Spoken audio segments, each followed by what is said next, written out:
Labdien, Raivi! Labdien, Raimond! Prieks tev redzēt vietā, kur tu bieži esi bijis, pie mana tēta. Mēs esam gleznainā vietā, Mazās Juglas krastā, Salaspils novadā, tā ziemeļu daļā. Faktiski tā ir īpaša vieta man, jo tās ir man tēva mājas, un šodien mūsu saruna ir starp diviem Salaspils mēriem. Es zinu, ka tu smējies mazliet par pieteikumu. Es bijušais, mans vārds ir Raimonds Čudars, un tu esošais Raivis Anspaks. Raivis Anspaks, jā, tā ir. Prieks tev redzēt. Atkal. Es tev aicināju šo sarunu vienu iemeslu dēļ. Manuprāt, ka priekšā ir pašvaldību vēlēšanas, un manuprāt, ir ļoti svarīgi, lai cilvēki pazītu politiķus, viņu domas, viņu pārdomas un redzējumu par rītdienu. Tu esi mērs jau vairākus gadus. Tavu darbu redz, tavu darbu novērtē, bet saruna drīzāk šodien ir par nākotni. Kā tu skaties uz to, kā mēs virzamies uz priekšu, kā Salaspils novads? Jā, Raimond, paldies tev, un ir jau tā, mēs esam pazīstami ilgus gadus, un patiesībā, arī tos teicu, vienmēr ir bijis blakus kā tāds kārtīgs, riktīgs salaspilietis, kurš ļoti daudz ko darījis Salaspils labā, un mēs ar tevi kopā esam laikam no 2013. Gada, manuprāt, kad mēs iepazināmies un sapratām, ka mums tās idejas un tās vērtības, mums tomēr, tas ir tas, kas mūs vieno. Un tā ir taisnība, ka mēs esam skaistākajā, labākajā droši vien novadā šobrīd Latvijā, vismaz priekš manis un droši vien priekš tevis, priekš mūsu ģimenēm. Un priekšvēlēšana laiks ir tas laiks, kad ir tā vēlme tomēr parunāties gan par dzīvi, gan par nākotni, par to, kas ir izdarīts, un arī par to, ko mēs vēl darīsim tālāk. Tās lietas, kas šobrīd ir izdarītas, viņas jau, protams, ir redzamas pilsētā. Tas, kas man šķiet svarīgi un kas man tiešām šķiet, ka mūsdienu sabiedrībā mēs sākam uztvert visu tā ļoti pašsaprotami. Mums šķiet, ka lietas, kas eksistē, viņas ir eksistējušas vienmēr. Mums šķiet, ka, ja bija kāda iela, tad viņa vienmēr tur ir bijusi, nekad nav bijis savādāk. Un tieši tādēļ atceroties tos darbus, ko mēs iepriekš darījām kopā, kad tu biji mērs, un es mācījos ļoti daudz no tevis, es mācījos no visas vienotības komandas. Man iznāca to pilsētu un novadu iepazīt pilnībā no jauna, jo nav nekāds noslēpums, es tiešām neesmu vietējais salaspilietis, bet tagad es par tādu sevi varu saukt. Tu esi iepriecējies. Es esmu iepriecējies, Salaspilī, un savukārt ģimene, kurā es esmu iepriecējies, tā var teikt, tie gan ir tādi pamatīgi un riktīgi salaspilieši, kā saka, ne pirmajā paaudzē. Un tādēļ, protams, ka tās saites ar Salaspilī augušas ļoti ciešas, tā ir taisnība. Kāpēc man tas ir svarīgi? Pirmkārt, labi, es dzīvu Murjāņos, bet no 75. gada ģimene Salaspilī. Un mans meitas ir salaspilietis, pilnībā, mana sieva. Un man abas divas meitas iet Salaspils skolās, iet burās, dejo. Un tas ir tik svarīgi, kāds novads izskatīsies turpmāk, kāds būs viņa gars, tas kodols. Un es arī ļoti labi zinu, kā var visus sačakarēt pāris gadu laikā. Un tādēļ tavs darbs, ko tu esi darījis, tas man vieš pārliecību un tādu mieru par to, kā notiks. Jo es zinu tavus principus, es zinu, ka tu esi godīgs, un tas, manuprāt, ir vissvarīgākais šajā darbā. Redzējām, tagad mēs ar tevi iepazināmies, tā bija principā tāda vairāk vai mazāk sagadīšanās. Un man patiesībā teica, ka man vajadzētu ar tevi iepazīties, mana bijusī klases biedrene, es mācījos galu galā tālā lauku skolā, un viņa tajā laikā strādāja Salaspils domē. Un tas kaut kā tā sanāca, ka iepazīstoties ar tevi, iepazīstoties ar jaunās vienotības tā laika komandu, tie visi cilvēki vēl aizvien ir Salaspilī, viņi aizvien vēl viena daļa strādā, viena daļa jau ir devusies pelnīti atpūtā, bet man pašam tajā laikā bija, es biju tāds dīvaini eksperts tajā laikā. Man šķiet, ka viss ir tiešām slikti, viss ir nelabi, visi politiķi ir negodīgi, visur kāds kaut ko priekš sevis dara un tā tālāk.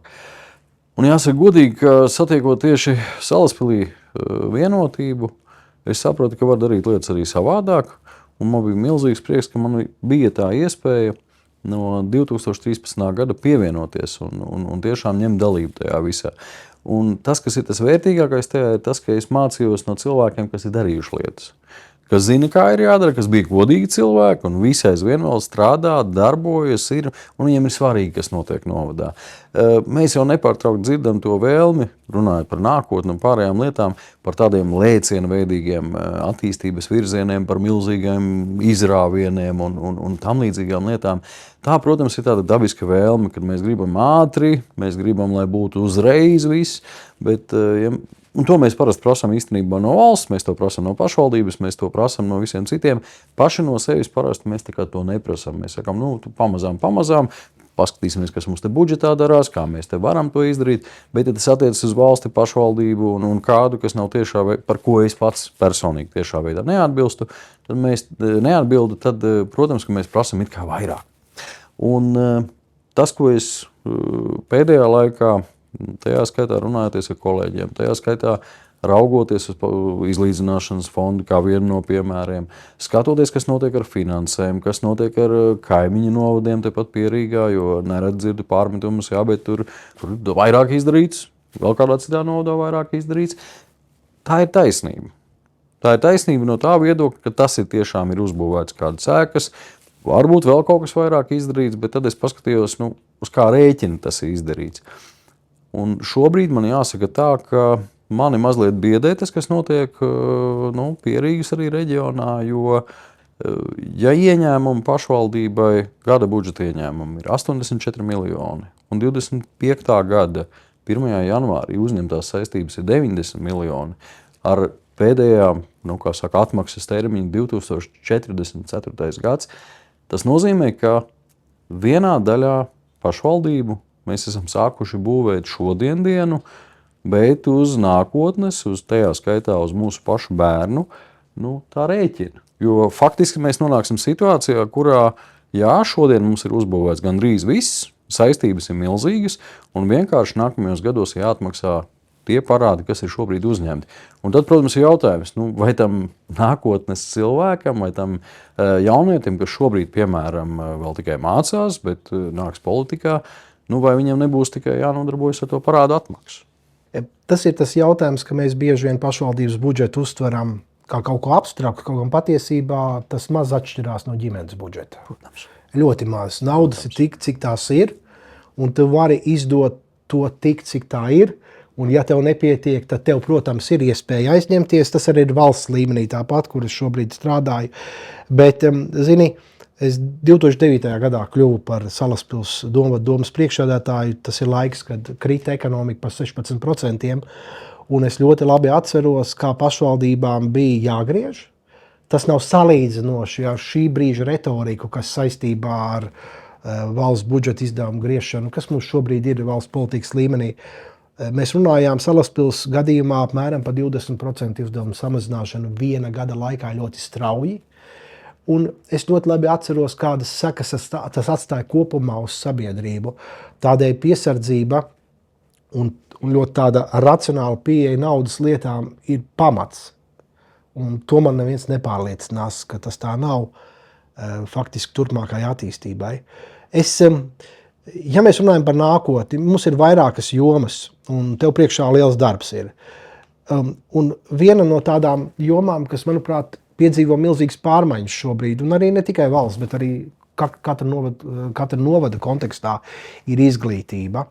Un es vienkārši paskaidrošu, kāpēc. Ja mēs kā Pierīgas novads varējām pēdējos 15 gadus lepoties ar to, ka mums ir bērnu skaita pieaugums. Un mēs zinām, tas bija saistīts ar dzimstības pieaugumu, un tas bija saistīts arī ar iekšējo valsts migrāciju.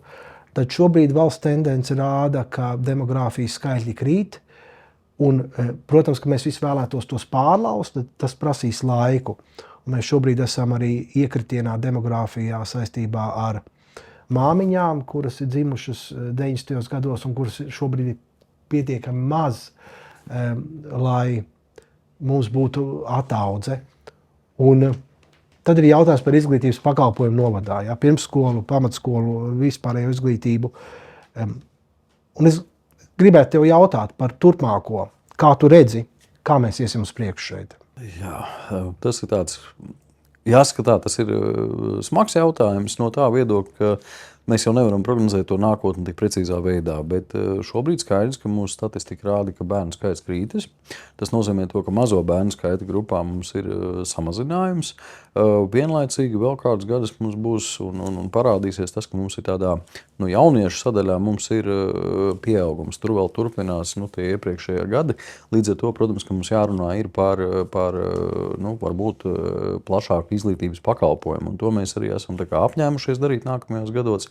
Izveidojot arī piebūvi Lauku ielā, tas ir ļoti tehnisks apsvērums tā iemesla dēļ, ka runājot ar speciālistiem, mēs esam secinājuši, ka tā ir tā vieta, kur mēs varam paplašināt skolu telpas. Esošās skolas ietvarā, nebūvējot neko grandiozu, neko milzīgu, bet atrodot vietu, kura būtu ļoti labi transformējama. Jo stāsts ir par to, ka mēs tiešām nezinām, kas notiks ar demogrāfiju, mēs nezinām, kas notiks ar iekšējo migrāciju.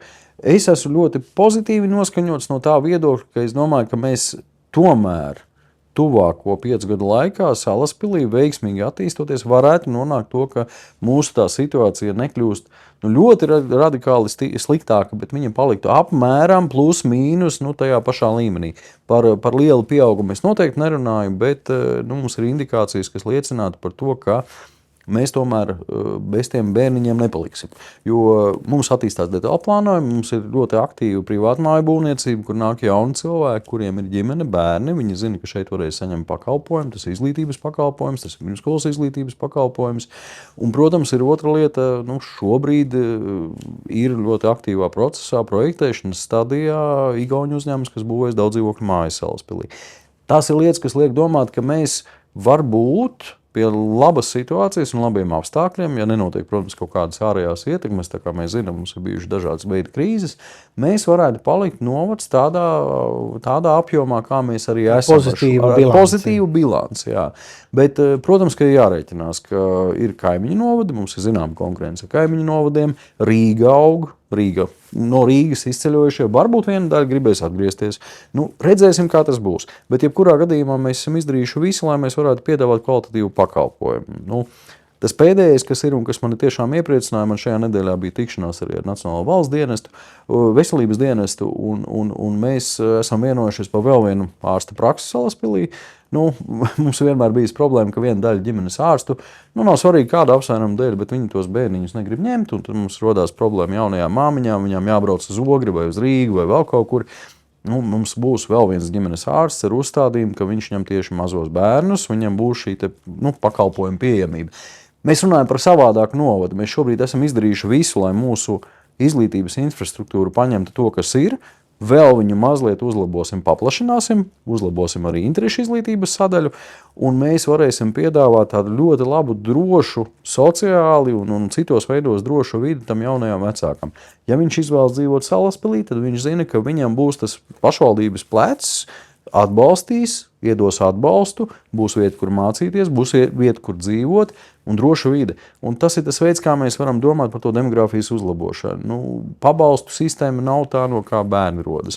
Mēs runājam par apstākļiem, kuros es esmu pārliecināts, ka manam bērnam viss būs kārtībā, un tad es domāšu par to otro bērnu. Jo mūsu programma arī paredz to, ka mēs sākam palīdzību un atbalstu no otrā bērna ģimenē, lai tā lieta tiktu veicināta. Bet tas, ko tu minēji, ka tas arī valsts līmenī mēs runājam par demogrāfijas izaicinājumiem, par tiem instrumentiem, kurus būtu jāpiemēro, lai dzimstība augtu. Mums ir šobrīd 1,6 uz sievieti dzimtības rādītājs, un tad faktiski tas gan nav zemākais Eiropā, tā ir taisnība, bet ir viena lieta, kas programmā, jaunās vienotības tavā un tavas komandas programmā ir definitīvi noteikts, un tas ir saistīts ar pirmskolas izglītības pakalpojumu nodrošināšanu bērniem jau no 1 gada vecuma. Un tas, ko tu saki, tas ir viens no, man liekas, būtiskiem elementiem, ka mēs nerunājam par kaut kādiem pabalstiem, bet mēs runājam par apstākļiem jaunajām ģimenēm. Tas nozīmē, ka māmiņa, kura grib būt aktīva darba tirgū, viņa zina, ka Salaspils novadā, un tā ir jūsu apņemšanās, bērniņš pirmsskolā, bērndārzā, viņam būs iespēja jau no 1 gada. Manuprāt, tā ir tāda liela apņemšanās, un varbūt par šo... Tā ir liela apņemšanās. Tā iemesla dēļ, ka mēs runājam par pavisam maziem bērniem. Mums visiem bērniem, mēs zinām, kāda 1 gada vecumā viņi ir. Tas nozīmē īpašu rūpi. Otrkārt, tas ir bērniņš, par kuru tur nevar 30 bērniņu būt grupā. Tas nozīmē to, ka tas būs tās īpašs pakalpojums. Tā ir silīte, jā. Jā, vecos laikos saukt silīti, bet mēs skatāmies uz šo pakalpojumu divējādos veidos.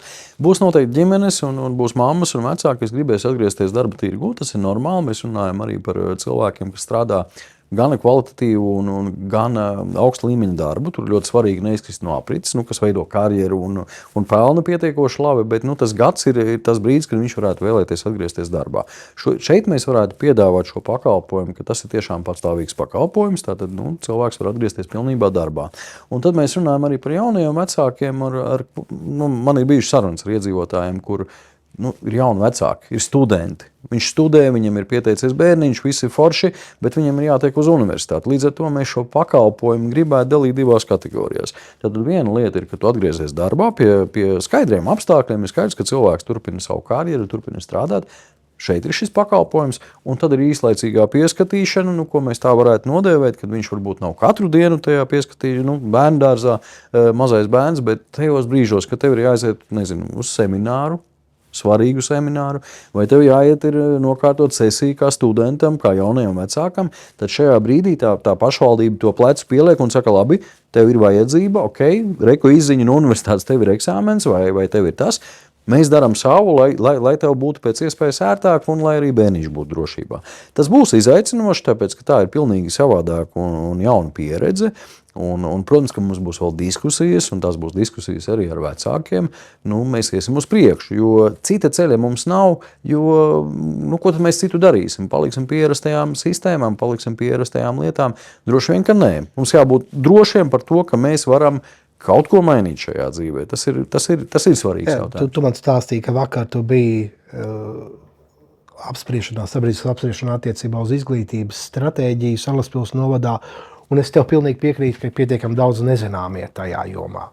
Un līdz šim, teiksim tā, šobrīd ir situācija, kad Salaspils novadā, kā faktiski izņēmumā Pierīgā kopumā, mums reālas rindas uz pirmskolas izglītību gan no 2 gadu vecuma, pusotru gadu vecuma. Mums šī rinda faktiski nav. Tur ir jautājums par vecāku izvēlēm, kuru dārzu viņi izvēlās, un ja viņiem nav tas dārziņš tieši, ko viņi vēlās, viņi atsakās iet. Tāda iespēja ir, bet faktiski mēs, ņemot vērā visu mūsu pirmskolas izglītības iestāžu skaitu, bērndārzu skaitu, varam nodrošināt pieprasījumu. Tas nozīmē, ka tas viens gads, tā ir realitāte, tā ir reāli. Tas lielais posms ar vecumu, obligāto vecumu no pusotra gada, kad var uzņemt bērndārzā, protams, ka ir izpildīts. Šeit gan ir dažas nianses. Mums šobrīd jaunajā bērndārzā vēl nav atvērtas visas grupas, un tā problēma ir valstiska problēma, bet to pašvaldība, nevarēs visu atrisināt, bet esam risinājuši. Mums ir pedagoģu trūkums. Tā ir skaidri zināma lieta. Mēs zinām to, ka mums nav pedagogu. Un šobrīd mums ir mazliet nobremzējusies šī jauno atvēršana, vēl grupiņa atvēršana tieši šī iemesla dēļ. Bet mums ir ļoti laba atbalsta programma pedagogiem, un tie, kas pie mums atnāk, viņi arī parasti paliek pie mums strādāt, vismaz pirmskolā.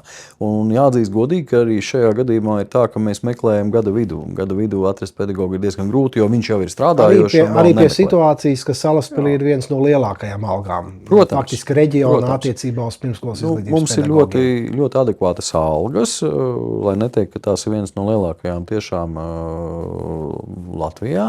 Un otra lieta, ja piemēram mēs runājam par kaimiņu novadiem, tad pedagogu apdrošināšana viņiem ir kaut kas jauns, ko viņi ievieš kā bonus, tad mums pedagogu apdrošināšana ir bijusi vienmēr. Veselības apdrošināšana, jā. Un mums ir vēl botāniskā dārza apmeklējums, mums ir peldbaseina apmeklējums, tas viss ir bez maksas. Mums ir mācību maksas sekšana jaunajiem pedagogiem, kas nāk šeit, tātad viņš var studēt. Arī ne tikai jaunais, arī tas, kurš nolems, piemēram, iegūst maģistra grādu, tad arī viņam ir iespēja studēt, un mēs sadzam šīs te maksas.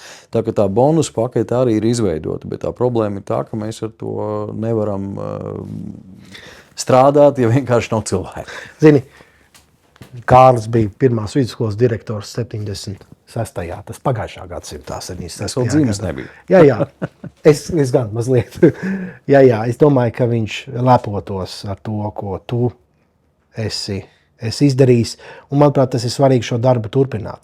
Es gribēju pieteikt vēl vienu tēmu. Mēs pārunājam izglītību. Es gribēju ar tevi runāt par ceļu infrastruktūru. Tā ir vienmēr plaša tēma.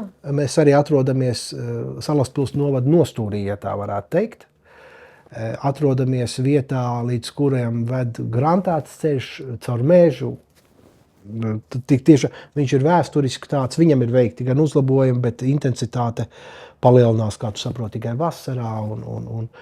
Un tad mēs runājam par pilsētas centrālo daļu, un to jau visi var redzēt, kas tur ir izdarīts ar transporta sistēmas sakārtošanu, īpaši izglītības iestāžu rajonā, kur mums no rīta un vakarā faktiski ir tik intensīva satiksme, kur Rīga varētu, kā saka, apskaust mūs par to, kā notiek satiksme Rīgā. Par to mūs neapskauž. Negribētu, lai tā satiksme intensīva. Bet ir viena, protams, ļoti sena situācija, kas saistīta ar dzelzceļa šķērsojumu, kurš pilsētu ir dalījis turpat 200 gadus, varbūt vēl ne, bet drīz būs 200 gadi, kad pilsēta ir dalīta divās daļās ar dzelzceļu. Un, jāsaka godīgi, tas ir bijis izaicinājums ne tikai manā laikā, bet arī iepriekšējo mēru laikā par to, kā pilsēta sadzīvo ar šo infrastruktūru dzelzceļa, kas ir pašā pilsētas vidū.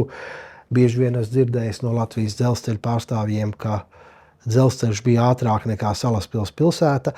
Man faktoloģiski viņiem ir jāpiekrīt, tā ir taisnība, jo tad, kad izbūvēja dzelzceļa staciju 19. gadsimta 60. gadi, tad tiešām Salaspils bija ļoti mazapdzīvot lauku vieta. Un kā pilsēta ar to sadzīvo, man gan ir jāatzīst šobrīd, kad pirms gadiem 15 jautājums par šķērsojumu dzelzceļa, kurš būtu tuneļa veidā, tika apspriests pietiekami konkrēti, bija arī skiču projekti izstrādāt par iespējamiem risinājumiem. Skiču projekti man stāv skapī. Jā, stāv skapī, man viņi arī stāvēja skapī. Tā iemesl dēļ, kad mēs jau vienmēr rēķinām, cik mums ir jāsamaksā visiem kopā par to, lai to izbūvētu un ko mēs zaudējam. Faktiski mēs arī zinām, ka ņemot vērā 5 sliežu platumu, kāds mums ir Salaspils centrā, mēs runājam par milzīgu būvi, kurā faktiski mēs ierokam Salaspilī to daļu, kas mums ir vecākā, pēc būtības tā daļa, kas ir vēsturiskā daļa, vienīgo mūsu 3 mājas, kas mums ir vēsturiskās, tā faktiski pazūd, un tā ir milzīga problēma.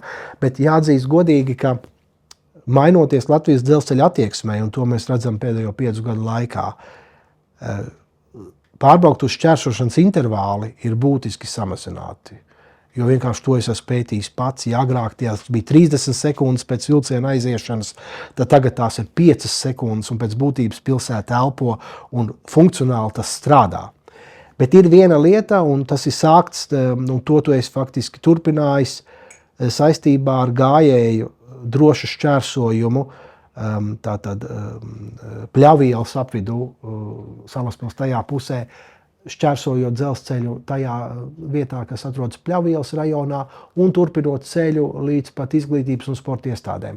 Es gribu, lai tu par šo projektu vienkārši paskaidro, jo manuprāt, ka es zinu, ka tas ir krietni lētāk, un tam ir daudz lielāka jēga. Bet... Jā, un es vienkārši tagad stāstīju par to un runāju. Es vienkārši atcerējos, kā mēs ar tevi esam par tiem jautājumiem iepriekš runājuši, kad es biju tavs vietnieks. Un es atceros, kā mēs stāvējām tur tajā Budiskkalna ielā un skatījāmies arī uz to pārvadu iespēju vietu.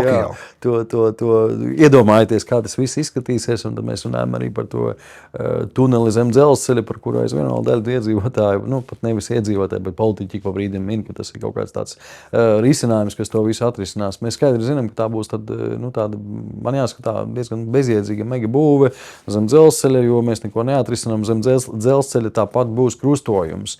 Viņš neko neatšķirsies no tā, kas ir šobrīd virs zemes. Ja? Tur arī būs luksafors, un nedod Dievs, tur ir avārija, tad gan viss apstājas. Un diezgan briesmīgi, un jāsaka tā, manuprāt, tā ideja pati par sevi vienkārši nav neattaisnojama, ne arī racionāla, ne no kādiem viedokļiem. Ja mēs runājam par to tuneļa projektu, par ko mēs ļoti sen runājām, un mēs gājām uz to, lai viņi varētu projektēt un uzsākt darbus, mēs tikāmies ar dzelzceļu. Tā projektēšana tehniskā ir uzsākta? Projektēšana jau ir uzsākta, un es šobrīd tieši gribēju paturpināt. Tehniskā līmenī, ja? Tehniskā līmenī, tehniskais projekts šobrīd top. Tātad man bija vakar saruna arī mūsu tehnisko daļu, un mēs sākām spriest par to, kādi būs risinājumi, vizuālie risinājumi iekšā tunelī. Mēs sākām runāt jau par lietām, kas ir detaļas. Tur un par to Pļavu ielas tuneli, kurš ir domāts gājējiem un riteņbraucējiem. Pilnīgi pareizi, nekas nav mainījies, kā mēs to kursu uzsākām, tā mēs arī viņu turpinām. Un tā ir pamatot un loģiska vieta, jo mēs jau runājam par pilsētu, kas ir zaļa, kas ir, kuru tā kopā pa abām skolām mums ir ap 3000 skolēni, kuri ikdienā pa visu pilsētu kursē ir, un viņi kursē bez vecākiem. Mazstāvu apbūves rajons un viss pārējās lietas. Kas mums ir nepieciešams? Mums ir vajadzīga liela mobilitāte, droša mobilitāte, tas, kas ir piemērots bērniem, kas ir piemērots jauniešiem. Tas ir tas, ko mums jāsasniedz. Mašīnas ir izvēle lielā mērā, otrs, ar mašīnām mazliet jāplāno laiks ir. Bet, ja mēs runājam par šo tuneli, tad šobrīd mēs diskutējām par ļoti labu lietu, un tas ir, kā viņš izskatīsies. Un šobrīd izskatās, ka tā būs tāda viena laba lieta, kuru mēs savienosim arī ar Nometņu ielas teritorijas attīstību, nevis Nometņu ielas, bet Nometņu ielas līķiem. Un tas būs tāds labs un interesants projekts, kuru ir doma veidot viņu gan grafitī stilā, Jautājums vienmēr ir par izmaksām šajā gadījumā. Kas tiek lēsts, piemēram, kas tiek lēsts attiecībā uz tāda veida risinājumu, kurš vēlreiz, tas nav megaprojekts, kas ir Rīgas ielā, bet tas ir gājēju riteņbraucēji, tas nozīmē cits platums, cits dziļums un tā tālāk. Par ko mēs runājam vismaz aptuveni? Šobrīd summāri aptuvenās izmaksas es negribētu nosaukt tā iemesla dēļ, ka tā projektēšanas stadija nav tādā līmenī, lai mēs sāktu aprēķinus. Otrkārt, mēs zinām to, ka aprēķinus jau īstenībā parāda un to rezultātu parāda mums iepirkuma procedūra. Bet rudens pusē noteikti būs kontroltāme. Un kontroltāmes ietvarā mēs varēsim teikt, cik tas izmaksā. Tie, protams, nebūs 10 miljoni, kā mēs to varētu plānot. Bet miljoni būs tomēr, protams. Es domāju, ka tā tas varētu būt. Mums jārēķinās, ka tas ir dzelzceļš. Mums jārēķinās, ka mēs veidojam zem kritiskās infrastruktūras apakšā tuneli. Tātad šīs izmaksas var būt. Bet projektētāji acīm redzam mums ir ļoti labi, jo tiešām dzirdēju labas atsauksmes par to, ka darbs rīt raiti uz priekšu. Jā. Tā kā skatīsimies, kas būs nākotnē, tas jau arī būs jautājums par to, cik mums būs pieejami līdzekļi. Šobrīd viņi ir pieejami arī dažādos formātos, gan no Eiropas Savienības fondu līdzekļiem, gan ir pieejami aizņēmumi, gan arī ir, varbūt būs, bet es šaubos, ņemot vērā drošības jautājumus valstī, arī speciālās dotācijas, kas attiecās uz jau ceļu infrastruktūras un citu jautājumu kārtošanu. Jā. Paldies! Labi, un te, protams, ir jautājums vēl, ka mums vēl aizvien ir palikušas Salaspils pilsētas daļā, ielas parasti mazstāvu apbūvē, kurām vēl varbūt nav cietā seguma. Tā programma, kas saistīta ar apstrādi, kas nav asfalts, bet kas ir dubultā apstrāde. Es vienmēr esmu bijis piekritējis tā iemesla dēļ, ka mums vienmēr ir jāmēra katra konkrētā ceļa vai ielas intensitāte. Ja šī intensitāte nesasniedz noteiktus parametrus, tad ir pilnīgi bezjēdzīgi grūst iekšā naudu, to mēs varam izdarīt daudz lētāk, un manuprāt, ka tas darbs arī tiek. Jā, ļoti labi atceries, ka tu biji mērs, mēs taču Dolas salā uztaisījām 9 km ceļu ar dubulto klājumu. tas būtiski uzlaboja to situāciju, kāda viņa bija iepriekš. To mēs abi zinām. Es viņu regulāri izbraucu, paskatos. Jā, protams, ka viņam nav tā nespēja, kas ir asfaltētajiem ceļiem. Bet vienlaicīgi pie tā, ka arī paši iedzīvotāji mazliet seko līdzi, ka pa šiem ceļiem nevajag driftēt, nevajag pārsniegt ātrumu, tad viss ir kārtībā. Ja? Un, ja par to mēs runājam, tad te ir jārēķinās ar vienu lietu. Šo dubulto klājumu var uzstāt tikai tajās vietās, kur ir laba ūdens novadīšanas sistēma, vai tā ir grāvja, vai tā ir slēgtā sistēma, nav svarīgi, bet tajās vietās, kur nav milzīga intensitāte, kur nebrauc smagais transports lielos apjomos un lielā daudzumā, un tur, kur ir ūdens atvadas sistēma izveidota. Nu, šobrīd tas lielākais projekts, kas būs, tas ir tuvākajos gados pilnībā noasfaltēt visu Meldru Smilgu ielu, nevis noasfaltēt, bet dubulto klājumu uzlikt uz Meldru Smilgu ielas rajonu. Tur ir pabeigta projektēšana un izbūve faktiski visam lietu kanalizācijas sistēmām. Tad ir tas brīdis, kad mums vajadzētu to visu rajonu sakārtot. Tā ir viena lieta. Tur ir tā nākamā lieta, ka mēs to visu gribam salīmēt tādā vienā lielā bildē, tātad daudzus ceļa posmus ar dubulto klājumu. Ja mēs viņu pasūtam uz kilometru, tad tas ir dārgi.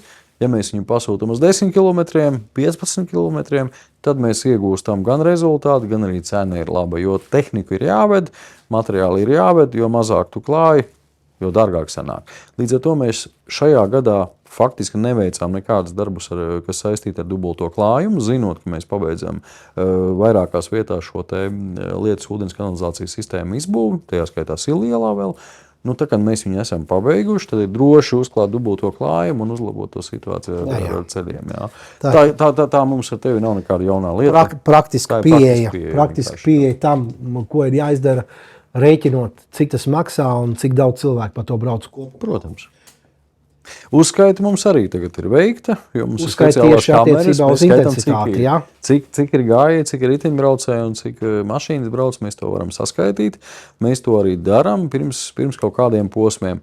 Nu jā, un atgriežoties mazliet atpakaļ, ja mēs runājam par to ceļu jauno infrastruktūru, ko mēs būvējam ik pa brīdim, nu viena no lietām, kas man pašam liktos ļoti svarīgi saistībā ar to pārbrauktuvi un tām problēmām, mēs izbūvējām nometņu ielu, kas atslogoja Rīgas ielu lielā mērā un arī Ceru ielu. Tad vienai daļai iedzīvotāju, kam nav nepieciešams no rīta braukt pie skolas vai bērnus vest vai tam līdzīgi, nu, tad tā nometņu iela atslogo nedaudz to visu centrālo pilsētas infrastruktūras asi, tā varētu to teikt.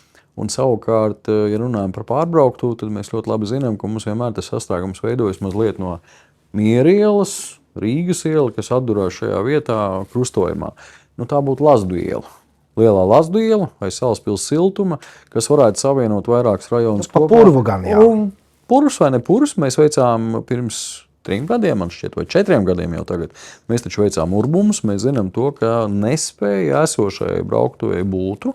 Nu, jā, tas prasīs kaut kādas līdzekļus, bet tas ir tāds nākotnes redzējums uz to, ka mēs savienosim atkal vēl vienu ceļu, kas staru veidā lielā mērā savienos vairākas pilsētas daļas. Ja mēs to izdarām, tad tā pilsēta kļūst tāda ļoti labi apdzīvojama gan no velobraucēju viedokļa, gan no pastaigu viedokļa, gan arī Zeltiņu purvs, kas turpat blakus atrastos pie lielās Lazdu ielas, kas nozīmē, ka te var domāt jau par papildus infrastruktūras izbūvi, nu, piemēram, stāvvietu.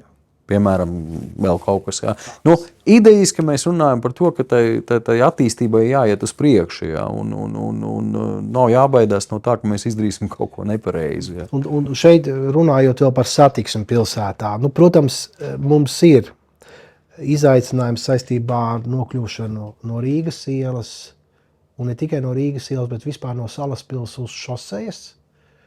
Tā skaitā, ja vēl Rīgas virziens, braucot uz Rīgu, tur ir vairākas alternatīvas. Līvzemes iela, Rīgas iela, Enerģētiķa iela un arī Nometņa iela. Faktiski 4, ja? Manis nosauktās. Tad mums ir problēmas ar austrumu virziens izkļuvi, jo mums ir faktiski pilsētā šobrīd tikai viens kreisais pagrieziens, vienkārši runājot, tā ir Rīgas iela. Un mēs... Tā problēma jau bija apzināta. Es domāju, par to risinājumu es gribēju ar tevi runāt. Kāds tas ir?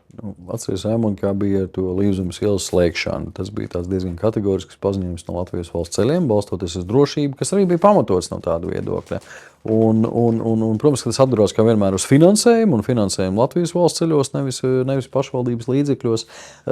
Šobrīd tā situācija ir tāda. Mēs jau esam sākuši būvēt, un tas ir labi redzams. Tātad mēs pārbūvējam šo krustojumu, kas ir Zviedru iela ar A4 šoseju, un gluži tāpat mēs arī turpinam pārbūvi krustojumos Ķesterciema iela, Rīgas iela, Skolas iela, kur mums nepārtraukti ir problēmas, nepārtraukti ir avārijas. Tur, kur skolas iela iedurās Rīgas ielā un pēc tam. Jā, kur ir ļoti neēdis, ļoti neloģisks krustojums. Jāsaka godīgi, būsim reāli. Viņi būvēja tajā laikā, kad transporta intensitāte vispār pilsētā bija niecīga. Tie padomju laikā nebija plānots, ka būs mašīna katram iedzīvotājiem mašīna, pa 2 mašīnām uz ģimeni un tā tālāk. Līdz ar to, protams, ka tie krustojumi ir neatbilstoši tai realitātei, kādā mēs dzīvojam šodien. Bet šobrīd ir tādas vairākas labās ziņas. Mums būs faktiski iespējams nākotnē veseli 3 krustojumi, jo enerģētiķa ielas krustojumu mēs pārbūvējam šajā gadā. Un arī kreisais pagrieziens uz Ogri. Un ņemot vērā Rail Baltica attīstību un arī atsevišķu investoru un iespējas attīstīties investīcijām blakus Rail Balticam, šobrīd tāda ļoti konceptuāla, protams, vienošanās, bet ir par to, ka arī šis Līvzemes ielas krustojums varētu tikt pārbūvēts un izveidots kā regulējums krustojums vienā vai otrā risinājumā. Tas jau ir tādas tehniskās nianses. Līdz tam mēs neesam nonākuši.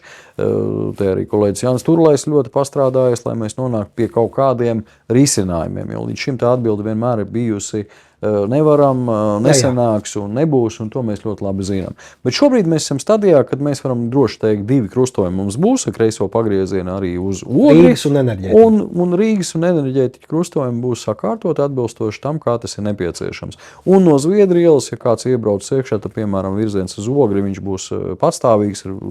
Viņš šobrīd gaida, kad būs laikapstākļi tādi, lai varētu uzklāt asfaltu. Jo šobrīd vienkārši vidējā temperatūra ir pa zemu, lai varētu ieklāt asfaltu. Viņš jau būs vaļā, tā kā līdz rudenim, līdz septembra mēnesim ir plānots pabeigt pilnībā krustojumu pārbūvi. Līdz ar to uzlabot to drošību, kuru ir bijusi gana ilgu laiku tāda problēma. Risinām mēs to, un jāsaka godīgi, aizķeršanās lielākā mums bija iepriekš ar Latvijas valsts ceļiem. Tā ir taisnība. Es tev pilnībā piekrītu, ņemot vērā, kad es vēl tad, kad es biju priekšsēdētājs, šie jautājumi tika risināti, un man prieks dzirdēt, ka tas veiksmīgi šobrīd virzās uz priekšu. Es vēlējos runāt par vēl vienu ļoti būtisku lietu un saistīts par ekonomisko aktivitāti novadā. Mēs vienmēr dzirdam par to, ka mums ir jāsekmē ekonomiskā aktivitāte, sadarbība ar uzņēmējiem, kad faktiski tas ir viens no galvenajiem izšķirošiem momentiem kopumā labklājībai. Tas ir gan ieņēmumu pieaugumam un zini, mēs vienmēr, lielākā daļa dzird ziņas no televīzijas vai kopējās valsts sabiedriskā mēdīja. Un tās labās ziņas, kas nāk no Salaspils attiecībā uz TEC projektu, attiecībā uz Granītielas attīstību, attiecībā uz NP Properties, tātad industriālā parka izveidi.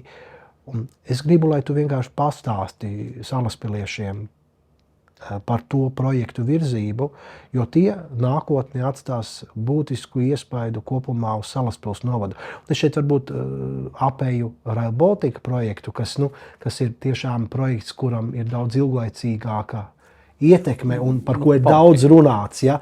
Bet mums ir virkne ekonomisko projektu Salaspilī, kuri iet uz priekšu, un manuprāt, ka ir svarīgi, lai par to zinātu. Jā, tā situācija jau ir tāda. Es domāju, ka mums līdz brīdim kāds saka par zaļo koridoru. Mums uzņēmējiem vajag zaļo koridoru, vajag to, vajag šo, vajag vēl kaut ko. Tā ir taisnība, un iespējams, ka atsevišķās novados tas ir nepieciešams un tam līdzīgi, bet Salaspils novadā patiesībā tas ir droši vien arī pateicoties tev, jo tā sistēma strādā pat par sevi. Te nevajag atnākt pie domas priekšsēdētāja, lai saņemtu atļauju nodarboties ar uzņēmējdarbību. Līdz ar to būvvalde strādā ļoti strauji un ļauj un atbalsta un mūsu plānošanas daļa, kas ir domē, arī ļoti atbalsta atbalsta uzņēmējus, iet pretī, ja tas ir nepieciešams, ja ir kādi sarežģījumi vai kādas neskaidrības, tad, protams, uzņēmēji nonāk pie domas priekšsēdētāja, kā tas bija tavā laikā, kad pie tevis nāca, tagad viņi atnāk šad un tad pie manis, un tad mēs tās lietas izrunājam. Ja. Bet ir viennozīmīgi skaidrs, ka šobrīd mēs esam tādā uzņēmēju vidē atpazīstam ar ļoti vienkāršu lietu, un par to es pārliecinājos pavisam nesen, kad es biju fórumā par šo te jauno NP Properties biznesa parku, kad tur bija kaut kādas tādas nianses, kur kāds izteicās par pašvaldībām un tam līdzīgi, un tad teica, nē, par jums mēs gan neko sliktu neesam dzirdējuši. Tā bija patīkama lieta, jo tas ir turpinājums tādam ilgstošam darbam, kad pie mums ir vienkārši ļoti labs un drošs režīms, kurā, kā saka, nevienam nebūs jāatskaitās. Tu gribi nodarboties ar uzņēmējdarbību, nāc tik šurp, mēs tevi uzņemsim, viss notiks. Jā. Un šobrīd tā situācija ir tāda, ka pēdējos gados tiešām nāk tādas nopietnas investīcijas. Tie ir arī, kā TET, piemēram, tie ir strateģiski uzņēmumi, tie ir uzņēmumi, kas ir nozīmīgi no dažādiem viedokļiem un ar lielu investīciju. Tad mēs runājam par datu centru, kas ir faktiski, piemēram, ka tas ir mākslīgā intelekta attīstība, arī kaut kādā lielā mērā ir iekļauta tajā programmā. Es domāju, ka tas būtu ar viņiem vēl jāpārunā, kas tur būs. Bet mākslīgam intelektam ir vajadzīgs tik milzīgs gan apjoms resursus, gan pašās iekārtās, gan arī elektroenerģijas patēriņā. Jo faktiski tas ir viens no izšķirošiem jautājumiem vispār. Tehnoloģijas, kas saistītas ar mākslīgo intelektu, var attīstīties. Pieejamība attiecībā uz resursiem. Un šajā gadījumā, protams, ka tā sadarbība ar Salaspils siltumu, kas jau šobrīd notiek TETam, tas ir tas, ka tas siltums, kas nāks no serveriem un citām iekārtām, tiks atdot centralizētajā siltumapgādē. Tā, protams, tas ir tāds labs risinājums kā vieniem, tā otriem. Protams, ka labs risinājums ir tas, ka šajā datu centrā tiek plānots glabāt visas Ukrainas valsts datus, kas nozīmē to, ka tā ir tāda svarīga un forša lieta, ar ko mēs arī varam mazliet palepoties. Un otrs, protams, ja uzņēmumi ir šāda veida, jo mēs runājam par TETu kā uzņēmumu, kas ir kaut kā 5. vietā pasaulē šajā nozarē vispār kopumā. Un konkrētspējas nozīmē, tas ir milzīgs uzņēmums. Tā ir milzīga nozīme, kad šāda veida uzņēmumi nāk un uzticās un saka, ka, ziniet, pie jums mēs to darīsim. Gluži tāpat kā depozīta sistēma, kas vēl, kad tu biji mērs, izvēlējās šeit veidot biznesu. Pēc tam Eko Baltija vide izveidoja šo modernāko šķīrošanas centru, arī šeit Salaspils novadā. Depo, kas pārcēla visu loģistiku, piedodiet no Rīgas. Tas ir milzīgs. Tas, protams, ir tik milzīgs objekts, es to mazliet piemirstu. Pusotras simts darba vietas, kas ir iespējams šeit. Kāda investīcija depo viņi ir minējuši? Būvniecības investīcija, tas, kas tika... Es biju tikos ar viņiem, un jāsaka, tā ir nacionāla kompānija, brīnišķīgi cilvēki, ļoti atvērti. Arī Igaunijā un Lietuvā viņi arī ir. Jā. Šeit mēs varētu izgriezt pogas attiecībā uz tirdzniecību ar Igauniem un Lietuviešiem. Noteikti. Cik bija tā investīcija? Es neizpaudīšu komercnoslēpumu, bet katrā ziņā mēs runājam par investīcijām, kas ir mērāmas 10 miljonu. Jā. Un, protams, ka nākotnē un šobrīd mums arī ļoti veiksmīga sadarbība ar pašvaldību. Mēs arī sazinājāmies un publicējām arī mūsu avīzē un mājaslapā, kā saka, iespēju pieteikties vietējiem iedzīvotājiem uz darba vietām depo, jo depo meklē darbiniekus, un tam ir milzīga nozīme, jo šajā gadījumā tas nozīmē to, ka šeit uz vietas rodas jaunas darba vietas, tas nozīmē, ka vietējiem cilvēkam ir iespēja atrast darbu tuvāk mājām. Tā ir atbilde uz jautājumiem, vai mums ir vajadzīgas atsevišķos gadījumos rūpnieciskās teritorijas, vai mums ir jāļauj nodarboties ar uzņēmēju darbību un pārējām lietām. Tur ir liels gandarījums. Protams, ka jā. Protams, ka jā. Un tas ir liels gandarījums par šīm lietām. Un arī NP Properties, kas nāk ar pilnīgi citu filozofiju, viņi tiešām grib attīstīt cita tipa biznesa parku. Un arī tas ir brīnišķīgi, jo mēs tām investīcijām esam atvērti un mēs esam atvērti inovācijai. Mūsu novads nav liels. Teritorijas ziņā mēs esam mazākais novads, mēs ļoti labi zinām to, ka mums vēl ir daudz dabas teritoriju, kurās mēs nekad un neko nevarēsim atļaut un negribēsim atļaut attiecībā uz uzņēmēju darbību. Līdz ar to inovācijas ar augstu pievienotu vērtību. Tas ir mūsu ceļš, tas ir tas mūsu ceļš, kur parādās tieši tā kvalitatīvā dzīvesveida pieeja, un tajā skaitā iespēja apvienot to videi draudzīgo un iedzīvotājiem draudzīgo uzņēmēju darbību ar augstu pievienoto vērtību. Tas ir tas Salaspils ceļš. Pie mums nebūs milzīga asfalta betona rūpnīca un nebūs nekāda smagā, mežonīgā vai ķīmiskā rūpniecība. Tas ir gandrīz neiespējami, ņemot vērā mūsu novada apjomus. Bet inovācijas un tās lietas gan jā.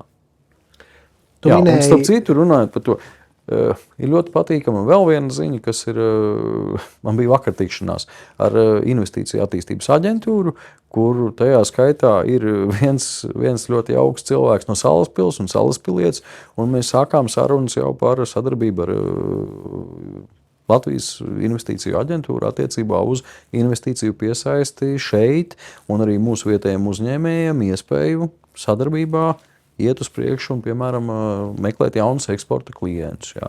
Tā ka tās lietas notiek un tā Salaspils kļūst aizvien dinamiskāk. Mēs vairs nerunājam par, man ļoti nepatīk viena lieta, kad mēs runājam par to, ka Salaspils ir guļamrajons. Man nepatīk, kad mēs dzirdu frāzes, ka Salaspils ir dārzu pilsēta. Salaspils ir mazliet kaut kas cits. Viņa, protams, veidojas. Viņā, protams, paliek šis botāniskā dārza nospiedums, zaļa pilsēta, bet mēs esam arī inovatīvi, mēs esam dinamiska pilsēta, un mēs esam uz attīstību un uzņēmējdarbību arī vērsts novads. Mums jāmaina tā paradigma, ka mēs gribam te būt tādā sunu ciemā nedaudz. Mums jāiet uz priekšu, mums jābūt tā, ka mēs saprotam, ka mēs augam. Ir jābūt sajūtai, jābūt priekam. Jā.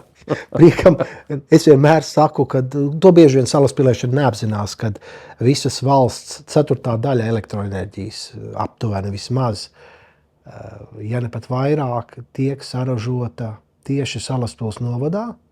Un tas, protams, ir hidroelektrostacija, kurai būtu jāsaucās Salaspils hidroelektrostacija. Bet saucās Rīgas. Bet saucās Rīgas hidroelektrostacija, to mēs varbūt piedosim.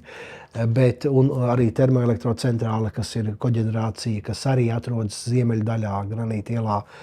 Tā faktiski ir Latvijas enerģētikas mugurkauls, un tas ir Salaspils, kas to dara. Tu minēji TETA projektu un datu glabāšanu, tā skaitā Ukrainas datu glabāšanu. Un mēs pēdējos gados mēs visi esam šī kara nospiedumā, un tas vienmēr mums ir izraisījis pirmkārtām pilnīgu sašutumu par Krievijas rīcību un par noziedzīgu karu Ukrainā. Un es arī ļoti labi zinu, cik ļoti jau no pirmās kara dienām, vēl pirms tam, salaspilieši ir atbalstījuši Ukrainu. Es atceros šo Salaspils demonstrāciju pret Krievijas agresiju, kurā tu biji klāt, un mēs paudām kā viena kopiena nostāju pret Ukrainas karu.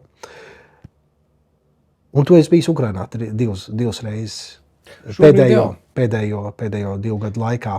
Un tu arī esi atradis un nodibinājis draudzīgas saites ar Ukrainas pilsētu, kas ir kļuvusi par mūsu sadraudzības pilsētu, faktiski, kur ir kļuvuši ļoti tuvu cilvēki un kuri dalījušies ir ar salaspiliešiem, ar savām sajūtām un stāstiem par tiem šausmīgiem notikumiem. Un Salaspils ir atbalstījis Ukrainu un tieši savu sadraudzības pilsētu Bobrovci. Un es gribu, lai tu pastāsti par to. Un pastāsti par to, ko tu domā un kādi tavi secinājumi kopumā par to. Jā, karš Ukrainā, protams, ka visiem bija tāds ļauns murgs, un viņš aizvien vēl tāds ir.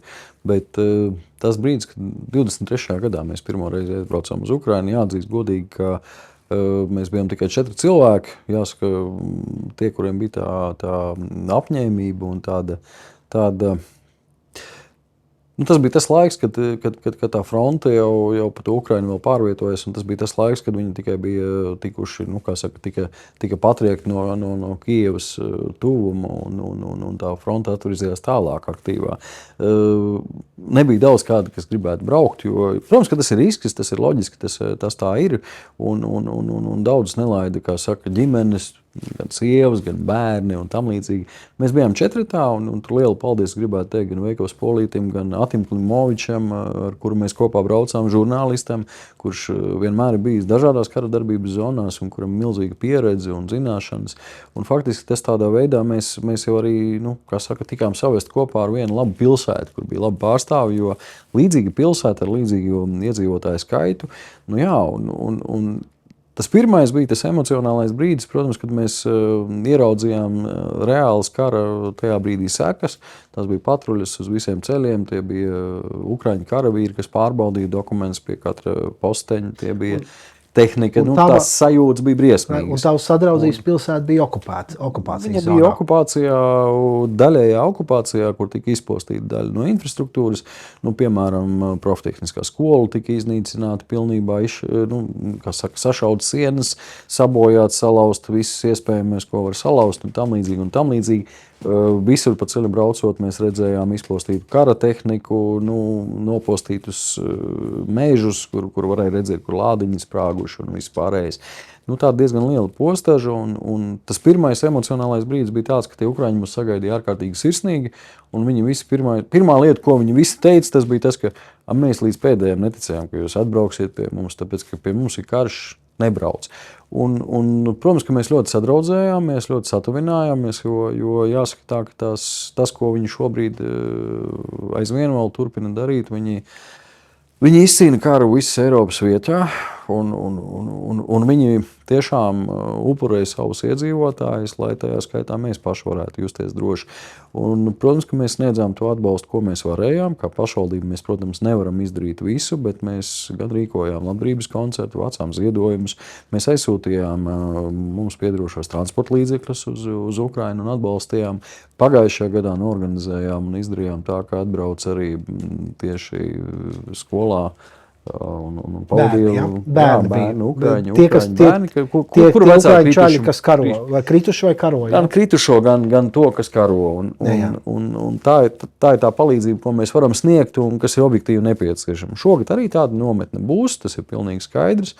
Budžetā tam ir paredzēti līdzekļi un, protams, ka mēs to turpināsim darīt. Un tā labā lieta ir arī tāda, ka mēs apvaināmies ar viedokļiem, viņi skatās, kā mēs dzīvojam, kā mēs organizējam procesu, tajā skaitā pašvaldībā. Faktiski mēs runājam par to, ka mēs viens no otra mācāmies. To, ko mēs no viņiem mācījāmies, un 24. gadā, tas ir pagājušajā gadā, ar mani kopā speciāli uzrunāja un aicināja un brauca gan no būvinženieris, no tehniskās daļas un arī izpildirektora vietnieks. Mēs apsekojām visas iespējamās patvērtnes. Mēs ļoti labi zinām, kā jābūt un kam jābūt ir patvērtnēs reālos kara apstākļos. Mums bija iespēja to visu iepazīt Ukrainā, nevis kaut kur, piedodiet, slaidos vai prezentācijās, reālajā dzīvē un reāliem cilvēkiem, kas to visu ir darījuši kara apstākļos, mēs zinām, kas kā ir jādara. Līdz ar to attiecībā uz šo te drošību civilās aizsardzības jomā, arī tajā skaitā militārā, tāda apdraudējuma jomā jāsaka godīgi, ka mums ir cilvēki, kas ļoti labi zina, kas, kā un kur jādara. Arī pie militārā plāna sagatavošanas mēs ņēmām to visu vērā, civilās aizsardzības šī militārā sadaļas sagatavošanas.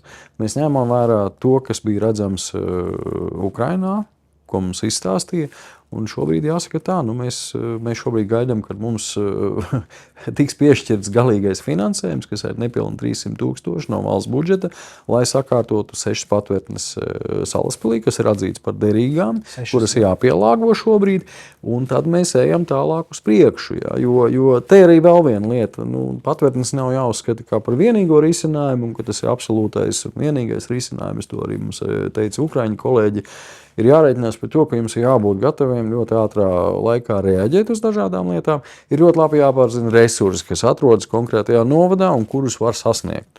Un vienlaicīgi jārēķinās ar to, ka ne viss, ko jūs būsiet konstatējuši vai uzrakstījuši, tajā brīdī būs. Tajā skaitā arī cilvēku resursi. Tā ka te drīzāk ir stāsts par to, ka ir jābūt gatavam jebkam, bet ir jāzina pamatlietas, ir jāzina, kur kas atrodas, ir jāspēj ātri reaģēt. Man personīgi tā bija brīnišķīga pieredze, jo es tiešām sapratu, kā tās lietas notiek pie šādiem apstākļiem.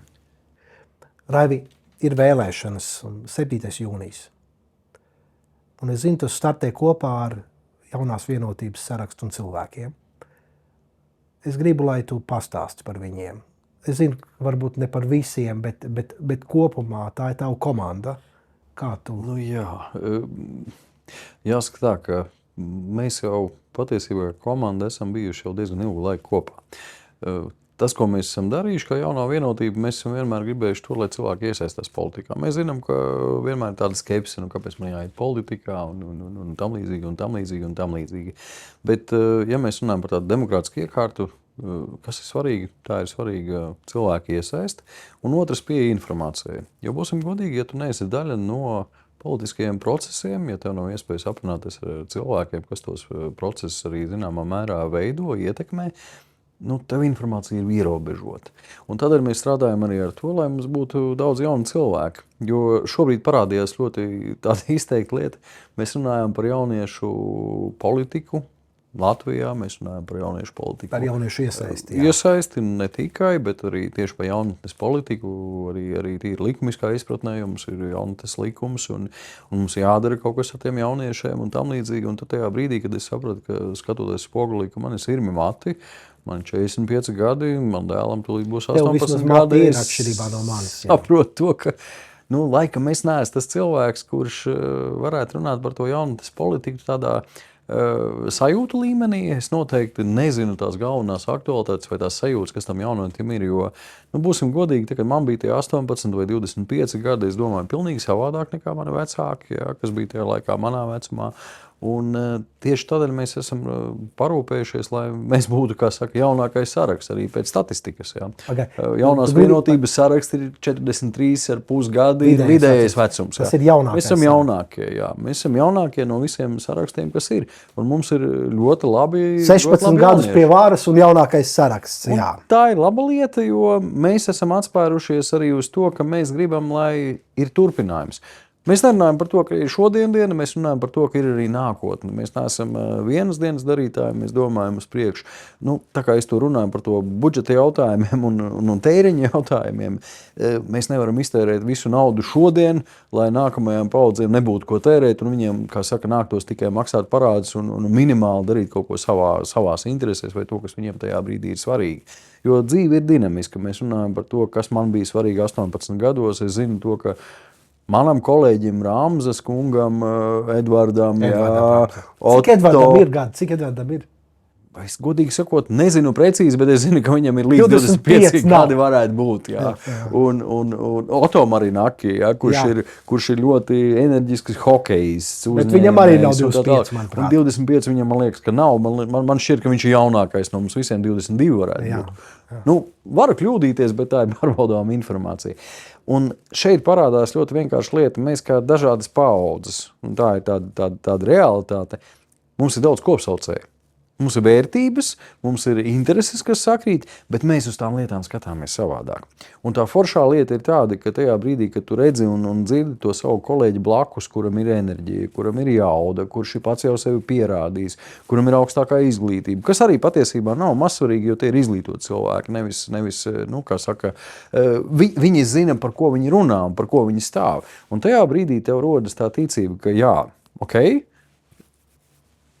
viņš runā patiesību, viņš runā to, par ko ir jādara. Un tad jau, protams, nāk klāt tas mans pienesums, kas man nepārāk patīk, bet jāatzīst godīgi, es jau vairāk nevaru ar tādu jauniešu idejām nākt. Es varu nākt ar pieredzi, lai atbalstītu jauniešu, lai viņi tās idejas varētu realizēt. Un tā ir tāda brīnišķīga lieta. Un tad ir, protams, tā sadaļa, kas attiecās uz jaunās vienotības sarakstu.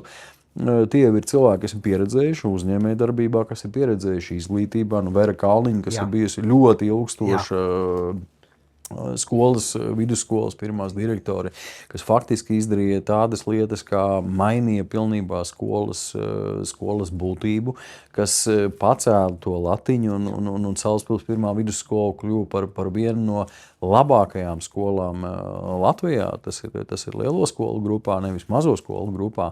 Un par to ir tas lepnums, jo tā ir gan zināšanas, tā ir pieredze, un tādēļ es varu vienmēr paļauties, ka ja es viņai pavaicāšu, ko mums vajadzētu darīt tajā izglītības jomā, mēs atradīsim to pareizāko risinājumu.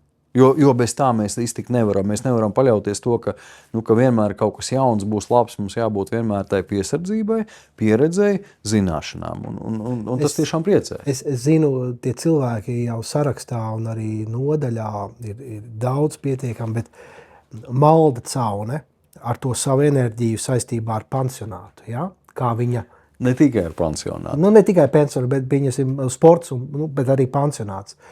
Kā viņa šo ideju, tā bija mūsu nelaiķa biedrs Vītas Upmanis, tāds arī viens sapnis un malda, kura gāja uz priekšu ar šo ideju, un tā ir realizēta. Faktiski mums ir Salaspilī pirmo reizi vieta, kur vecāku gadagājumu cilvēki var cienīgi pavadīt laiku situācijā, kad dzīvē ir visgrūtākie apstākļi un novads kopumā mēs kā sabiedrība, mēs kā komūna, mēs vienkārši to nodaram, kā kopiena, mēs to darām. Manuprāt, tas ir tik svarīgs projekts. Un neskatoties to, ka parasti jau tas skar relatīvi maz cilvēks, bet tad, kad tev tajā dzīvē tā situācija ir un ka tu zini, ka tu vari paļauties uz to novadu, uz to savu dzimto novadu, tādēļ tā ideja, ko Malda arī vienmēr ir atbalstījusi, manuprāt, ir izcils projekts, kas izcili realizēts. Ja mēs runājam par Maldu, tad, protams, ka Malda laikam ir tas cilvēks, kurš tiešām iet tādā fanātiskā formātā uz to rezultātu.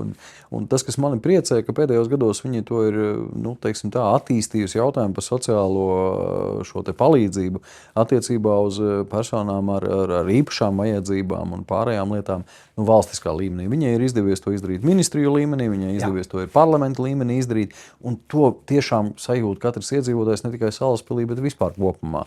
Un, ja runājam par pansionātu, tad man tā sajūta ir svarīga, viņa arī ir svarīga no personīgā viedokļa, jo es atceros, kā maniem vecākiem bija jārūpējas par saviem vecākiem, kad bija šīs problēmas, veselības problēmas, tas pats vēzis un pārējais, kad mani vecāki, kuri bija mediķi, abi divi, un ir mediķi aizvien vēl, kad viņi rūpējās par to visu, par saviem vecākiem mājās. Un tas ir milzīgs emocionāls un citādāks sloks. Un, protams, ka mēs kā kopiena ejam uz to, lai šajos brīžos mēs arī kā kopiena būtu blakus, lai mēs kā sabiedrība palīdzētu. Lai mēs visi kopā šo jautājumu risinātu un tajā grūtajā brīdī tas cilvēks būtu vietā, kur viņam var sniegt maksimāli labāko palīdzību. Un otrs, mēs to neatraujam no novada. Mēs neaizsūtam uz citu Latvijas pusi un nesakam, ka, kā sanāks, varbūt šomēnes atbraukšu, varbūt neatbraukšu. Tā ir iespēja saglabāt šo ciešo sasaisti. Un man pašam tīri emocionāli bija tāds brīdis. Mums protams, ir izcili cilvēki novadā un grafiķis man atsūtīja tādu brīnišķīgu grafiku. Mākslinieks, jā, ar pateicību par to, ko mēs darām novadā. Un es viņu satiku tieši Salaspils pansionātā. Viņš ir tur, un man bija prieks viņu redzēt tur, jo viņš bija smaidīgs, viņš bija priecīgs, un viņš atradās šeit pat. Viņš bija starp cilvēkiem, kuri par viņu tur rūpi, un kuri dara visu. Protams. Tas svarīgi. Un tieši tādēļ mēs jau it kā, tā mūsu komanda, kas mēs esam, mēs pārstāvam ļoti dažādas sfēras. Mēs tiešām esam dažādi cilvēki. Es nevaru teikt, ka mēs neesam arī pretrunīgi ik pa brīdim cilvēki, jo mēs savā starpā arī, nav jau tā, ka mums visi iet pa diedziņu. Jā. Mums ir savi konflikti, tāpēc, ka mēs esam atšķirīgi, mēs katrs pārstāvam kādas zināmas vēlmes, mums katram ir savas domas vai savi mērķi ik pa brīdim, bet mēs vienmēr atrodam to kopsaucēju, uz ko mēs ejam. Un tad man ir prieks par to, ka šeit ir pārstāvēts gan sports, gan sociālā drošība, gan ir pārstāvēti uzņēmēji, jā, jo es varu minēt kaut vai mūsu vietējo iedzimto uzņēmēju Guseva kungu, jā, kurš skārdnieks ir, kas ir labs amatstāts vēsturisks. Kā man tēvs sauc par klempneriem, viņš ir. Jā. Un tā labā ziņa, ka viņš pārstāv pēc būtības eksportējošu biznesu, jo viņš strādā Zviedrijā, viņam pamatbiznes ir Zviedrijā. Un tad tu saproti to, ka mēs it kā, šķiet tāds mazs novads, jā, bet katrs atradz to savu nišu un pat eksportējošā jomā un tam līdzīgi. Jā. Oto Marinaki, kas ir Ezera Kauliņu līdzīpašnieks šobrīd, jā, kurš strādā no jauniem gadiem. Tā ir slavena salaspiliešu dzimta. Tas nāk no Brunovsku dzimtes, protams, kas ir sākusies ar pavisam vienkāršu lietu, ar siltumnīcām, mājas pagalmā, pēc būtības, ja mēs tā skatāmies, un izauguši par milzīgu uzņēmumu. Un šī dzimta turpinās, un šī dzimta atkal turpinot ar to jauno paudzi. Un, tam milzīgs spēks. Jā, un es zinu, pēdējais numurs Jānis Turlais, kurš ir salaspilietis jau no tik dziļas pagātnes. Mans tēvs pazina viņu tēvu. Viņa tēvs mūrēja krāsnes, kā tagad atceros vēl nešajā. Jānis to vienmēr atgādina. Jā, viņš, bet Jānis, kurš ir faktiski ģeogrāfs, speciālists tieši ekonomiskos jautājumos ģeogrāfijā, un viņa tas skats vienmēr uz kopējo situāciju. Tas arī, tas vienmēr ir, manuprāt, ļoti vērtīgs.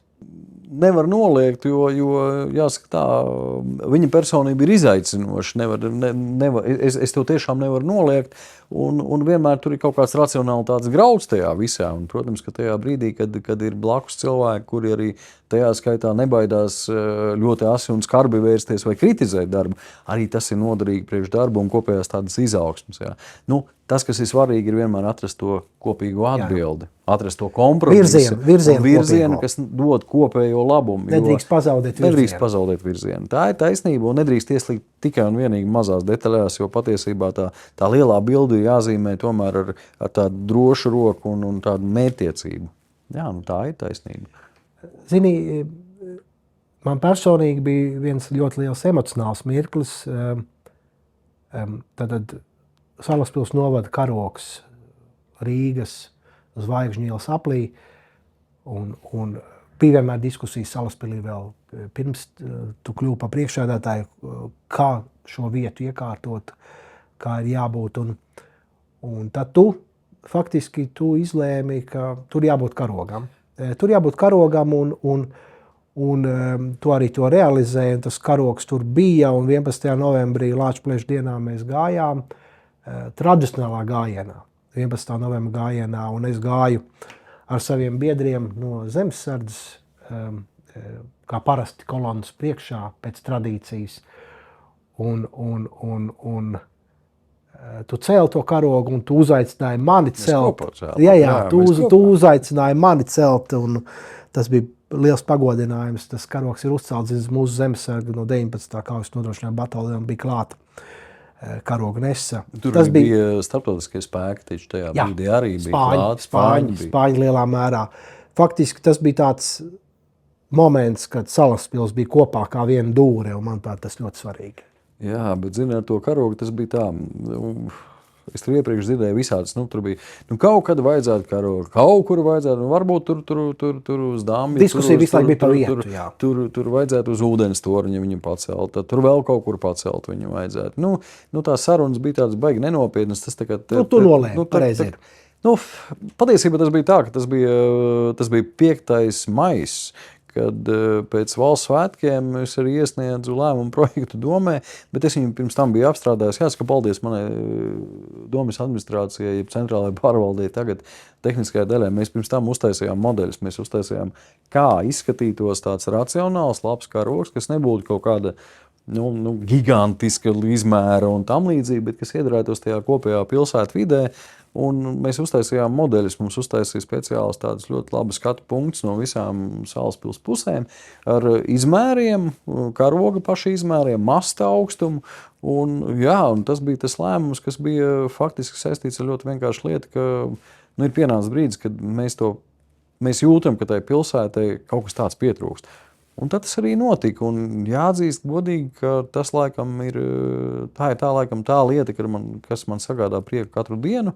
Es to nevaru noliegt, es braucu, es skatos to, ka man viņš patīk, viņš ļoti patīk. Kārlis teiktu, kā kulaks uz acis. Es arī to pašu teiktu, jo es biju pārsteigts par to rezultātu, jo man visu laiku bija tās šaubas, vai būs tā kā vajag.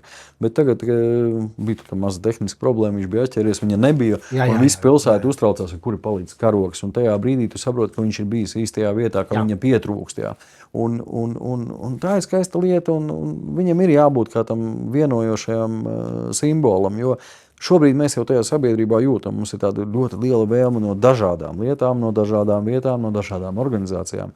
Tā kā visu laiku vēl bišķiņi pašķelt visu, it kā atrast to atšķirīgo, nevis to kopīgo. Un tas karogs, tā kā tu brauc vai tu ej, vai tu paskaties uz to karogu un tu saproti, kas te mūs te vieno visus kopā?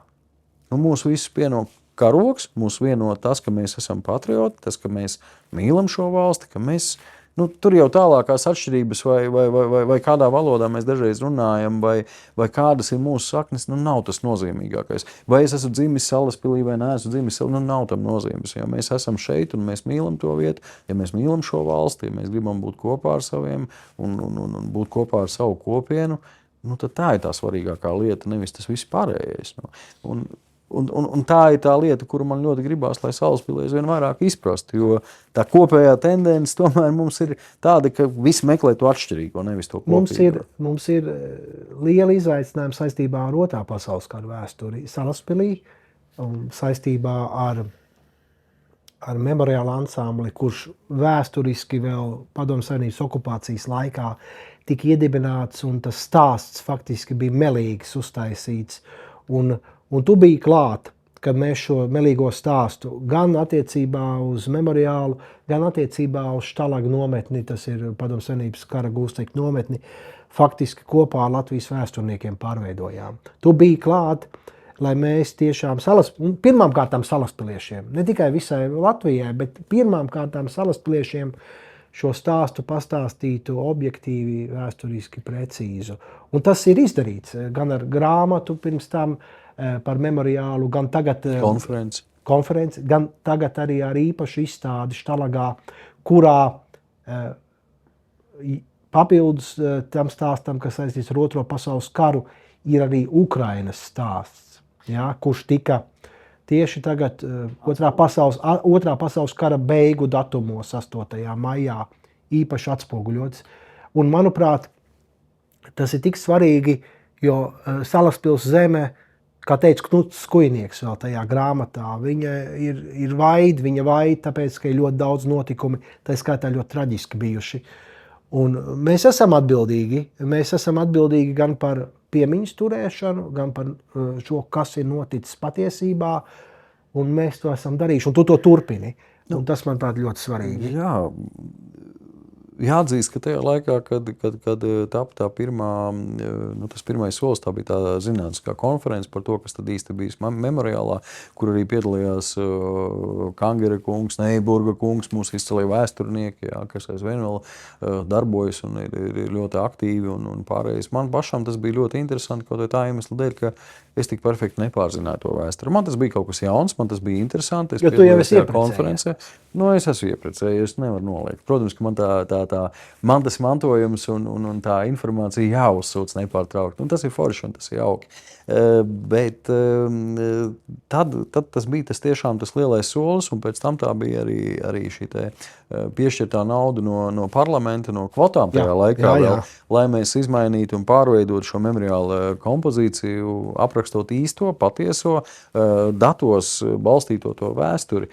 Un savukārt, kas attiecās to, ko tu minēji par šo izstādi pie memoriāla un arī pie stēles, tas bija pēc pagājušā gada, kad es tiešām mazliet tajā 9.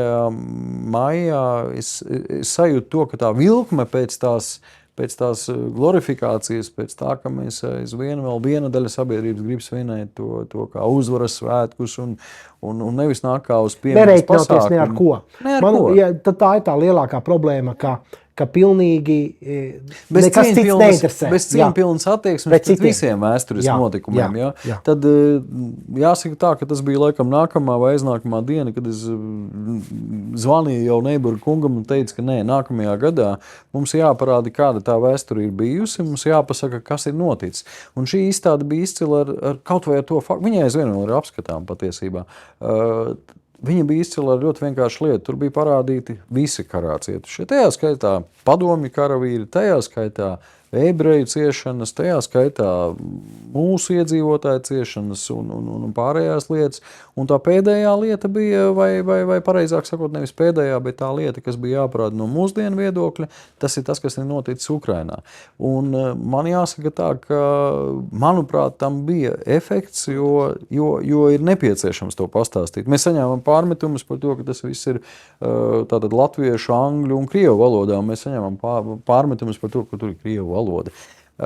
Man pirmkārt nekas nav pret šādas informācijas paušanu krievu valodā viena iemesla dēļ. Ja mēs to varam pasniegt saprotamā valodā un cilvēks viņu izlasa un tas viņā rada pārdomas un viņš varbūt iedziļinās un varbūt papēta to vēsturi, tad varbūt viņš kādu dienu sapratīs, ka mums ir savādāk tā vēsture. Viņš sapratīs, kas ir patiesībā noticis. Jo mēs runājam par karu kā par šausmām. Mēs neattaisnojam nevienu režīmu. Mēs runājam par to postu, ko rada karš. Neatkarīgi, kurš kādā valodā runā vai kurš ko pārstāv. Ja? Nu, jā. Tā ir. Zini, man ir viens milzīgs prieks, un tas ir prieks, kas man ir ļoti personisks, jo tu, šobrīd tu esi gandrīz 3 gadus domas priekšsēdētājs vadi novadu, kas ir mans novads, kur mācās skolā manas meitenes, un kas man ir ļoti svarīgi. Un tu faktiski esi atrisinājis, manuprāt, virkni jautājumu, kas iepriekš stagnēja, kas iepriekš kaut kādā veidā negāja. Un tie ir jautājumi ar tiem lielajiem mūsu objektiem, kas saistīts pirmām kārtām ar 7. bērndārzu un arī ar enerģētiķi. Tie 2 objekti, kuri šobrīd 7. bērndārs ir nodots eksploatācijā, un tur jau sāk mācīties pirmskolnieki, ja, bērndārza audzēkņi un savukārt enerģētiķis. Tiešām katru dienu braucot uz Rimi, es redzu, kā notiek šie darbi, kā iet uz priekšu. Un es redzu, ka viss būs labi, ka tas notiek un ka tas ir. Es zinu, ka abos 2 gadījumos mums ir bijuši ļoti lieli izaicinājumi gan ar tiesvedībām, gan ar būvniekiem, gan vispārējo. Un es zinu, ka tas ir tieši tavs ieguldījums tajā, lai mēs pārvarētu un tomēr šos objektus nobeigtu. Raimond, mēs ar tevi esam strādājuši kopā tiešām ļoti ilgu laiku, un mēs esam vienmēr runājuši par to, ka ir viena balta patiesība. Vienmēr jāpieturās pie tā, ka mēs ievērojam to, kas ir noteikts likumā. Otrs, mēs vienmēr sargāsim budžeta naudu. Trešā lieta, ja mēs jūtam, ka ir netaisnīga situācija, mēs iesim uz tiesu un mēs paļausimies kā normālā tiesiskā valstī uz to, ka tiesa tad arī izšķirs visus strīdus. Un jāsaka tā, jā, protams, ka te ir vēl viena tāda būtiska nianse. Mēs nedrīkstam aizmirst, ar ko mēs tiesājamies. Mēs nevaram neskatīties uz to, kāda reputācija šiem uzņēmumiem ir arī kopumā Latvijā. Mēs nevaram noliekt, ka šie gadījumi nav patīkami un tie rezultāti ir bijuši ļoti dažādi. Bet es vienmēr varu pateikt, pilnīgi droši un nebaidoties nav nekā. Mēs vienmēr esam cīnījušies par to, lai mēs lieki nevienam nesamaksātu, lai mēs nekad nepārkāptu likumu un lai neviena lieta nebūtu sarunāta, pārunāta un tam līdzīgi. Un man arī šobrīd, arī dažādās diskusijās un arī domas sēdēs kādreiz kāds ir izmetis frāzi, jā, bet mums vienmēr ir tiesvedības. Jā, viņas būs, tā ir normāla praksa, ja mēs saskaramies ar civiltiesiskiem strīdiem. Viņus jāizšķir tiesā. Es vienmēr arī saku vēl vienu lietu. Ja jūs gribat, lai nav tā, ja jūs gribat, lai nav tiesvedību, ja jūs gribat, lai viss norisinātos sarunu veidā, mums ir viens ļoti labs piemērs. Tieši tā, tas labais piemērs ir Rēzekne. Lūk, piemērs, kur nav bijis neviena tiesvedība. Jā. Ja mēs gribam tādā veidā dzīvot, tad mēs, protams, to varam darīt. Arī šobrīd mēs turpinām tiesvedību, tajā skaitā par 7. dārziņu. Mēs to darīsim tā vienkāršā iemesla dēļ, ka tiesiskā valstī, lai tiesa dod atbildi uz to, kam un kā bija jānotiek. No tā nav jābaidās. Ir jābaidās no situācijām, kurās... No korupcijas ir jābaidās. No korupcijas, no tā, ka, piedodiet, draugi mīļie, mums ir bijusi iepirkuma procedūra, bet ja mēs iziet cauri visai procedūrai ar līguma nobeigšanu, tad iepirkumā ir bijusi viena summa, bet gala rezultātā ir pavisam cita summa, kas vispār neatbilst iepirkumam. Tās ir lietas, ar kurām mums jāsaskarās. Un baidīties no tiesām vai teikt, ka tas nav labi, ka mums ir tiesvedības, es tā neteiktu. Mēs šobrīd runājam par tiesas sistēmas stiprināšanu. Mums ir apstiprināts augstākās tiesas tiesnesis uz nākamo termiņu, kurš saka, ka viņš stiprinās tiesas sistēmu. Mani tas priecē, jo viņi ir jāstiprina. Mēs zinām, ka ir diskutabli spriedumi, mēs zinām, ka vienmēr varētu pastāvēt arī vēl dažādas nianses, bet ir viena vienkāršā atbilde. Es nekad nepieņemu, un tu arī nekad nepieņēmi šajos jautājumos nevienu vienpersonisku lēmumu. Mums vienmēr bijusi juridiskā daļa, kas ir devusi savu atzinumu. Mēs vienmēr esam runājuši ar speciālistiem, kas ir iesaistīti lietās, un vienmēr esam runājuši vēl arī ar juridiskajiem konsultantiem. Tātad šajos gadījumos mēs vienmēr esam izgājuši cauri šīm problēmām un lietām, un ja mums neviens nevar apstiprināt, ka viss ir kārtībā, tad mēs nodosim šos jautājumus izšķiršanai tiesai. Un es no tā nebaidos, un man tas nebiedē. Kur vēl citur risināt tiesiskā valstī strīdus? Bet, zini, tas ir, ņemot vērā tev pieredzi, tev juridisko izglītību, tu, protams, ļoti to izklāstīji, bet, zini, kā Salaspilsē jau redz rezultātu, un rezultāts ir. Mēs runājam šobrīd, dārziņš ir, un es gribētu sagaidīt to mirkli, kad enerģētiķi notiek pirmais koncerts, arī mazajā enerģētiķa zālē notiek pirmais pasākums, un arī tajās divās palets zālēs Buras taisa arvien labākas programmas, kā viņi to Salaspilī. Ja mēs šobrīd runājam par enerģētiķi, tad tā prognoze un tā lieta, ko arī saka mūsu uzņēmējs, kas jāsaka, ir milzīgs prieks par vienu lietu. Nesaka pāri. Es nesaukšu, nereklamēšu, es tikai teikšu tā, tie, kas būvē enerģētiķi un tie, kas pabeidz bērndārs būvniecību, no šiem uzņēmumiem, piedodiet, es nesaņēmu nevienu vēstuli, nevienu pretenziju,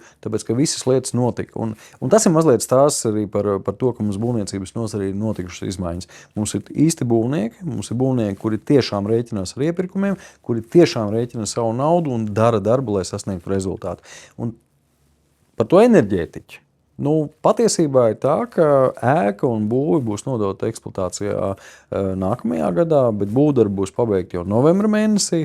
Un pēc tam mums atliks tie iekārtošanas darbi. Protams, ka mums jādomā par tādām lietām, ja mēs gribam tos skaistos koncertus, un mums ir pie tam arī mākslinieki no Salaspils, mums vajadzētu to flīģeli nopirkt.